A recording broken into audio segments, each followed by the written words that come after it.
اعوذ باللہ من الشیطان الرجیم بسم اللہ الرحمن الرحیم۔ مومنو، ایسی چیزوں کے بارے میں مت سوال کرو کہ اگر ان کی حقیقتیں تم پر نازل کر دی جائیں تو تمہیں بری لگیں، اور اگر قرآن کے نازل ہونے کے ایام میں ایسی باتیں پوچھو گے تو تم پر ظاہر بھی کر دی جائیں گی۔ اب تو اللہ نے ایسی باتوں کے پوچھنے سے درگزر فرمایا ہے، اور اللہ بخشنے والا بردبار ہے۔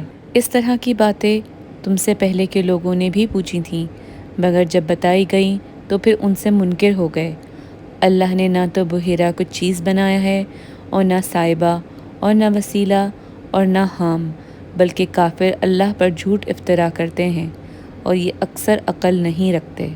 اور جب ان لوگوں سے کہا جاتا ہے کہ جو کتاب اللہ نے نازل فرمائی ہے اس کی اور رسول اللہ کی طرف رجوع کرو، تو کہتے ہیں کہ جس طریقے پر ہم نے اپنے باپ دادا کو پایا ہے وہی ہمیں کافی ہے۔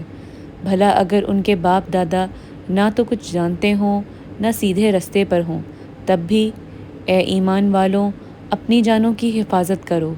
جب تم ہدایت پر ہو تو کوئی گمراہ تمہارا کچھ بھی بگاڑ نہیں سکتا۔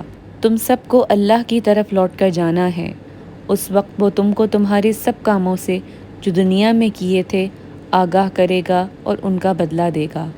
مومنو، جب تم میں سے کسی کی موت موجود ہو تو شہادت کا نصاب یہ ہے کہ وصیت کے وقت تم مسلمانوں میں سے 2 مرد عادل یعنی صاحب اعتبار گواہ ہوں، یا اگر مسلمان نہ ملیں اور تم سفر کر رہے ہو اور اس وقت تم پر موت کی مصیبت واقع ہو تو کسی دوسرے مذہب کے 2 شخصوں کو گواہ کر لو۔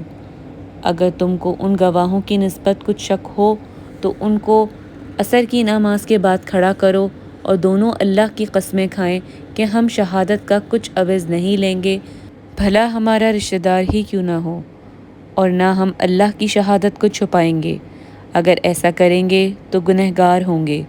پھر اگر معلوم ہو جائے کہ ان دونوں نے جھوٹ بول کر گناہ حاصل کیا ہے تو جن لوگوں کا انہوں نے حق مارنا چاہا تھا ان میں سے ان کی جگہ اور 2 گواہ کھڑے ہوں جو میت سے قرابت قریبہ رکھتے ہوں۔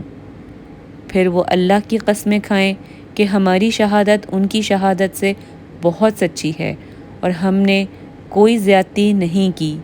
ایسا کیا ہو تو ہم بے انصاف ہیں۔ اس طریقے سے بہت قریب ہے کہ یہ لوگ صحیح صحیح شہادتیں دیں، یا اس بات سے خوف کریں کہ ہماری قسمیں ان کی قسموں کے بعد رد کر دی جائیں گی۔ اور اللہ سے ڈرو اور اس کے حکموں کو سنو، اور اللہ نافرمان لوگوں کو ہدایت نہیں دیتا۔ وہ دن یاد کرنے کے لائق ہے جس دن اللہ پیغمبروں کو جمع کرے گا، پھر ان سے پوچھے گا کہ تمہیں کیا جواب ملا تھا۔ وہ عرض کریں گے کہ ہمیں کچھ معلوم نہیں، تو ہی غیب کی باتوں سے واقف ہے۔ جب اللہ عیسیٰ سے فرمائے گا کہ اے عیسیٰ ابن مریم، میرے ان احسانوں کو یاد کرو جو میں نے تم پر اور تمہاری والدہ پر کیے، جب میں نے روح القدس یعنی جبرائیل سے تمہاری مدد کی، تم جھولے میں اور جوان ہو کر ایک ہی نسق پر لوگوں سے گفتگو کرتے تھے، اور جب میں نے تم کو کتاب اور دانائی اور توریت اور انجیل سکھائی، اور جب تم میرے حکم سے مٹی کا جانور بنا کر اس میں پھونک مار دیتے تھے تو وہ میرے حکم سے اڑنے لگتا تھا، اور مادرزاد اندھے اور سفید دماغ والے کو میرے حکم سے صحت مند کر دیتے تھے، اور مردے کو زندہ کر کے قبر سے نکال کھڑا کرتے تھے۔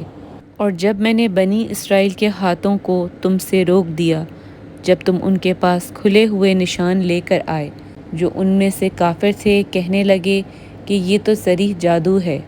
صدق اللہ العظیم۔